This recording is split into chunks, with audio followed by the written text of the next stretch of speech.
Assalamualaikum warahmatullahi wabarakatuh. Salam sejahtera untuk kita semua. Om Swastiastu, Namo Buddhaya, salam kebajikan. Izin memperkenalkan diri, saya Rizky Nurizaki dari Badan Nasional Pencarian dan Pertolongan, Unit Kerja Kantor Pencarian dan Pertolongan Kelas A, Palembang.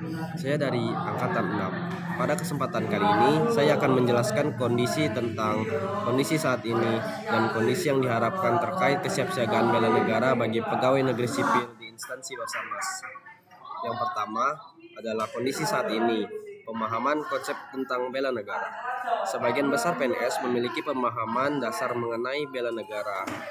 Namun, belum semua PNS memahami bela negara sebagai bagian dari peran aktif menjaga kedaulatan utuh NKRI serta kesiapsiagaan dalam situasi darurat. Pelatihan dan pembinaan. Belum ada program pelatihan bela negara yang terstruktur dan berkelanjutan. Lalu, fokus pelatihan lebih mengarah pada aspek teknik SAR, Search and Rescue. Belum ada menekankan pada wawasan kebangsaan, semangat bela negara secara menyeluruh.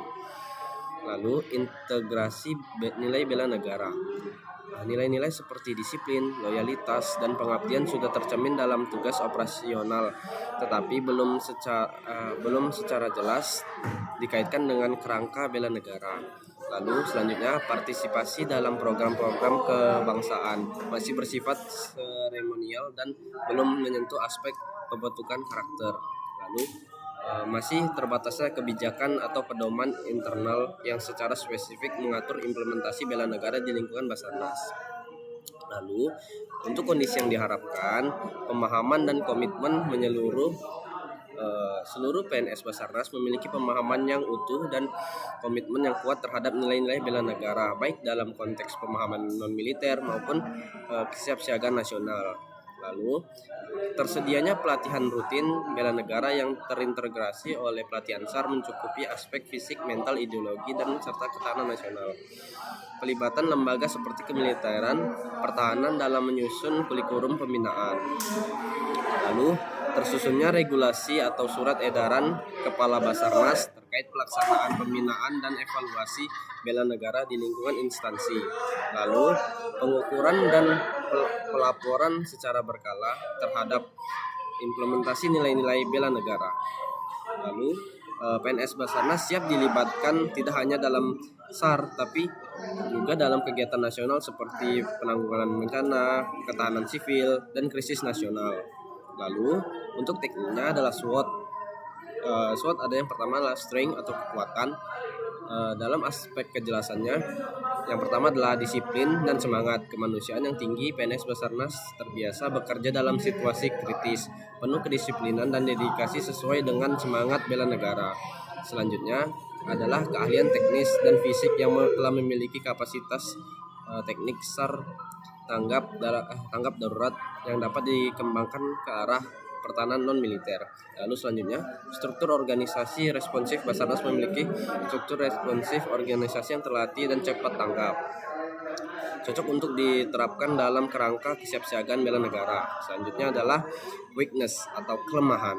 Aspek penjelasannya adalah rendahnya pemahaman teoritis tentang bela negara. Pemahaman PNS lebih fokus pada tugas teknik SAR dibandingkan pada aspek ideologis dan kebijakan bela negara. Minimnya program pembinaan khusus, belum tersedia program pelatihan bela negara yang terintegrasi secara resmi pembagian pegawai.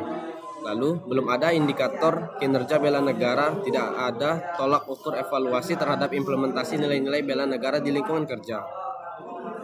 Lalu, selanjutnya adalah opportunities atau peluang.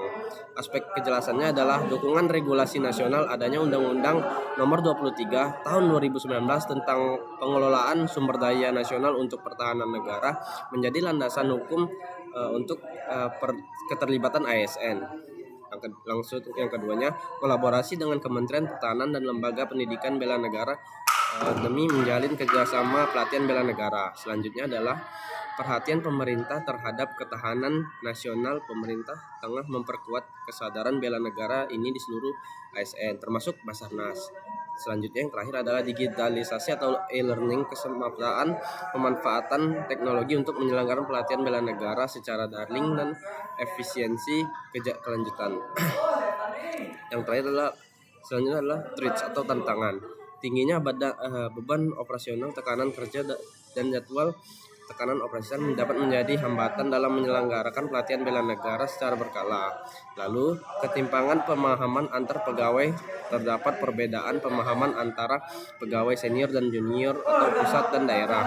Lalu, ancaman radikalisme atau ideologi asing ASN di instansi strategis seperti Basarnas rentan terhadap penyusupan ideologi yang bertentangan dengan nilai Pancasila.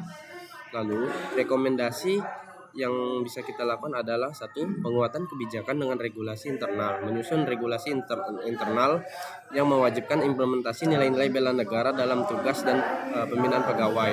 Lalu, mengintegrasikan program bela negara secara strategis dan rencana kerja tahunan Basarnas. Yang kedua, pengembangan kurikulum pada program pelatihan bela negara, menyusun modul pelatihan bela negara berbasis kompetensi ASN dengan pendekatan praktis meliputi ideologi Pancasila, wawasan kebangsaan, ketahanan nasional, dan peran non-militer.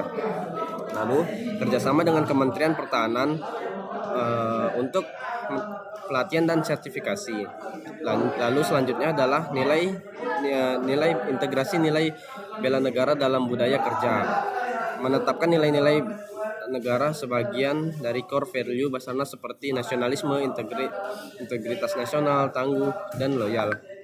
Lalu selanjutnya adalah penguatan sistem monitoring dan evaluasi, membuat indikator capaian implementasi bela negara di setiap unit kerja, evaluasi tahunan terhadap pelaksanaan program bela negara dan dampaknya terhadap perilaku kerja kedisiplinan ASN.